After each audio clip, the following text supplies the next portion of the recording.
Sitka, Alaska. Beautiful, majestic, awe-inspiring. The site of an annual fishing trip I attend with several highly successful African-American men.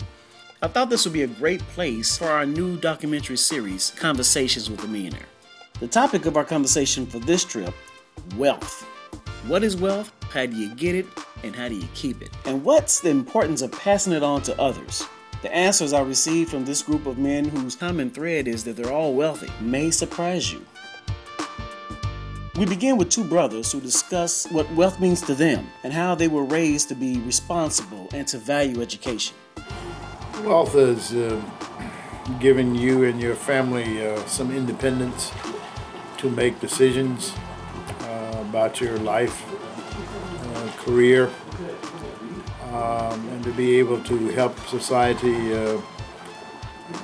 to grow and to be a better place. Hopefully, in some way, helping other people.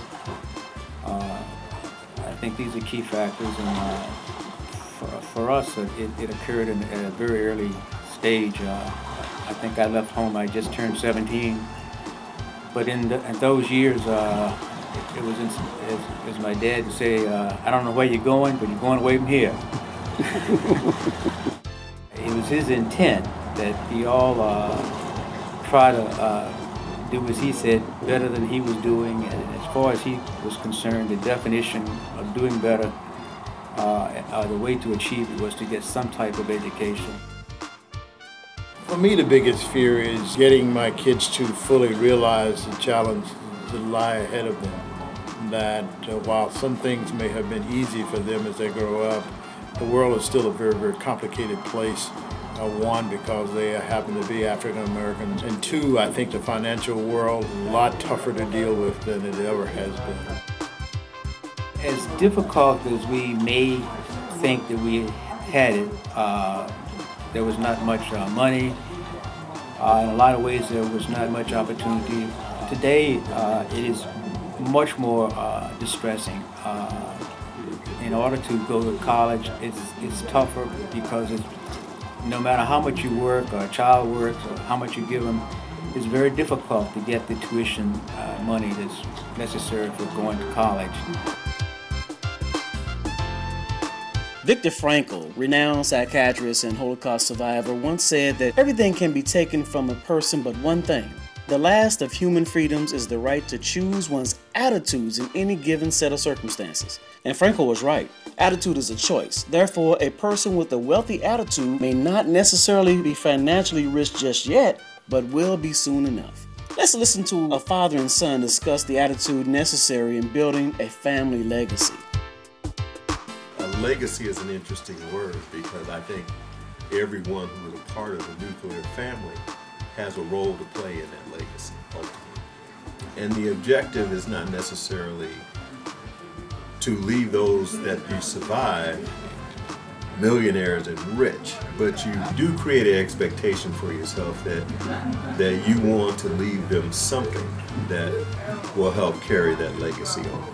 It actually can go beyond financial means as well. You know, we hear people have wealth of knowledge and wealth of experience, and when I think of, you know, the whole legacy situation, I look at my dad and I already realize he's left me so many things already. But realize that everybody has an obligation and a part that they have to play. It's more about living up to the person I grew up with, who raised me. As a parent, you realize that you always want your kids to have it a little bit better.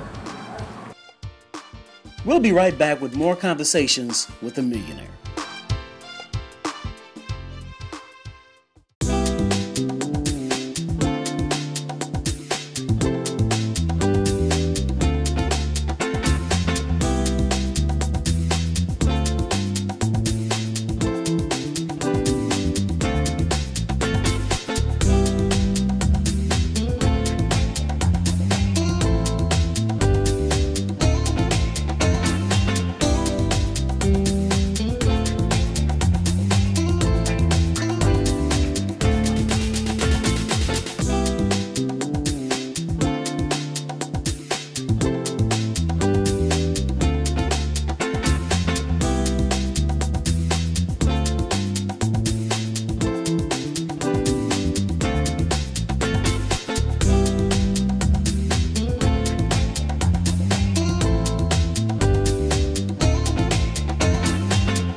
Welcome back to part 1 of Conversations with the Millionaire, where we left off talking about legacy. And that's an important word in connection with wealth. Legacy is not only what relates to money, but also to our families, abilities, talents, and education. Everything we have. This understanding helps us realize that accumulating wealth means more than just making it. It also refers to storing it and, even more importantly, passing it on.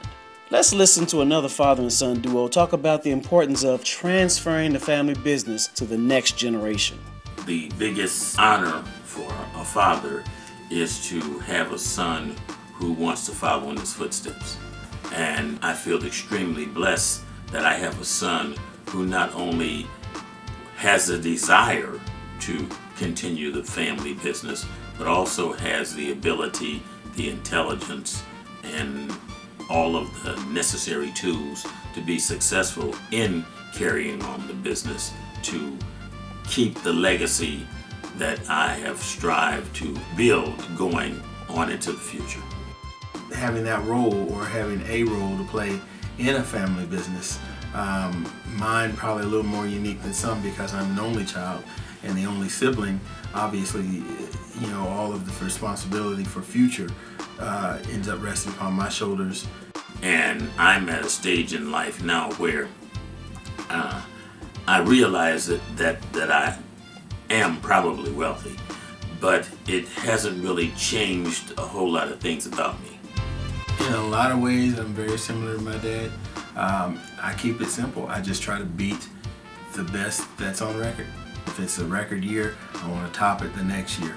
And if you continue to do that, it seems simple, and in a way it really is. But it's one of those type of things. If you take care of that, everything else will kind of follow suit. Come on, James. Reel down, pull up, reel down, pull up, reel down, pull up. Look at that joker. All right, now bring him up, right there. Got him. Yeah, man. So we've learned that wealth means more than just money. It can be used for the comfort and convenience of families to meet both present and future needs. Since attitude determines how wealth is gained, maintained, and passed on, it is vital to start today towards shaping our goals for the future. Don't wait to experience all the wonderful things that life has in store for you. Start today by working on your attitude to choose to live a wealthy life. As a great author once wrote, act as if it were impossible to fail. Until the next episode of Conversations with the Millionaire, remember, the world you want to live in starts with you.